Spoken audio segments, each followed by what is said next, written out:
చెప్పండి. ఏపీలో నెక్స్ట్ ఎవరు సీఎం అయితే బాగుంటుంది అనుకుంటున్నారు? జగన్మోహన్ రెడ్డి. ఎందుకని జగన్ గారు అనుకుంటున్నారు? అతను చేసిన పరిపాలన బాగుంది.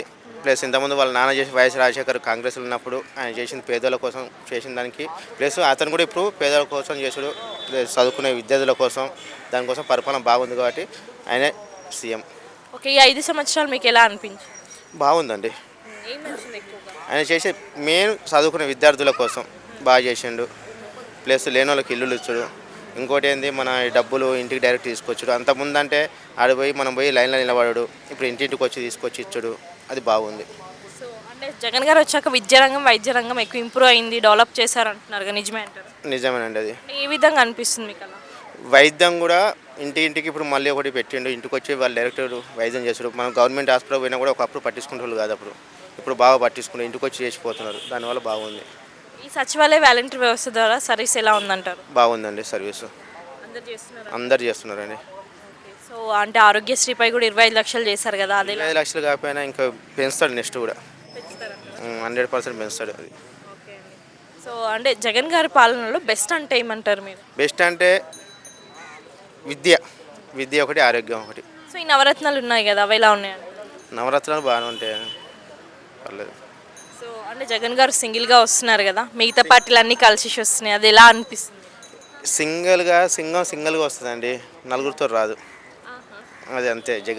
జగన్మోహన్ రెడ్డి వాళ్ళ డాడీ ఎట్లా ఇది అయిందో సింగిల్గా, అతను అట్టే సింగిల్గా ఇది అయిపోతాడు. వాళ్ళు 10 మంది వచ్చినా ఒకడు సింగిల్గా పోతే ఒకడు మంచి హైలేంగ్లో వస్తాడు. అంటే ముగ్గురికి తేడా అంటే ఏం చెప్తారు? అంటే జగన్, పవన్ కళ్యాణ్, అలాగే చంద్రబాబు నాయుడు. పవన్ కళ్యాణ్ వేస్ట్ అండి. చంద్రబాబు నాయుడు ఒకప్పుడు ఫస్ట్ వాళ్ళ మామ ఎన్టీ రామారావు ఉన్నప్పుడు పరిపాలన వేరే ఉండేది, ఆ తర్వాత మారిపోయింది ఇప్పుడు చాలా. దానివల్ల ఇప్పుడు వైఎస్ రాజశేఖర్ వచ్చిన తర్వాత ఇదైంది. కిరణ్ కుమార్ రెడ్డి అప్పుడు ఉన్నప్పుడు అది కొద్దిగా ఇది ఉండే, ఇప్పుడు సపరేట్ ఇదైనా కానీ జగన్మోహన్ రెడ్డి బాగా చేస్తున్నాడు. అంటే వ్యూహకర్త ప్రశాంత్ కిషోర్ టీడీపీతో కలిసిపోయాడు కదా, దానివల్ల ఎలక్షన్స్ ఎలా ఉంటాయి అనుకుంటున్నారు? ఎన్నికలు అయితే మ్యాక్సిమం బాగానే కూలింగ్గా నడుస్తుంది. జగన్మోహన్ రెడ్డి 100%. ఇప్పుడు అయినా నెక్స్ట్ కూడా అతనే వస్తాడు. అంటే 40 years ఎక్స్పీరియన్స్ ఉందని చెప్పుకునే చంద్రబాబు నాయుడు గారు ఎందుకు సింగిల్గా రాలేకపోతే? 40 years ఉన్నా కూడా ఆయన రాలేడండి. ఇప్పుడు అసలు పోయింది. లోకేష్ తోటి మొత్తం పోయింది. లోకేష్ పరిపాలన చేద్దామని చెప్పి చేసి అయినసరికి మొత్తం పోయిందండి అది. అదే లోకేష్ ఎంటర్ కాకుండా ఉండి చంద్రబాబు చేస్తే కొద్దిగా వచ్చేది. వాళ్ళ సిస్టర్ కాంగ్రెస్లో కలవడం మీకు ఎలా అనిపిస్తుంది? వాళ్ళ సిస్టర్ కాంగ్రెస్ వచ్చింది, ఓకే, షర్మిల గారు వచ్చినా కూడా లాస్ట్ టైంకు జగన్మోహన్కే సపోర్ట్ చేస్తుంది. నమ్మకం 100%. మళ్ళీ జగన్ గారు సీఎం అయితే ఎలాంటి మార్పులు చేస్తారు అనుకుంటున్నారు? ఇంకా ఎక్కువ చేస్తాడండి, ఇంకా ఎక్కువ చేస్తాడు. ఇప్పుడు చేసిన దానికన్నా డబల్ చేస్తాడు. ఒక ముక్కలు ఏపీకి నెక్స్ట్ సీఎం ఎవరంటారు? జగన్మోహన్ రెడ్డి.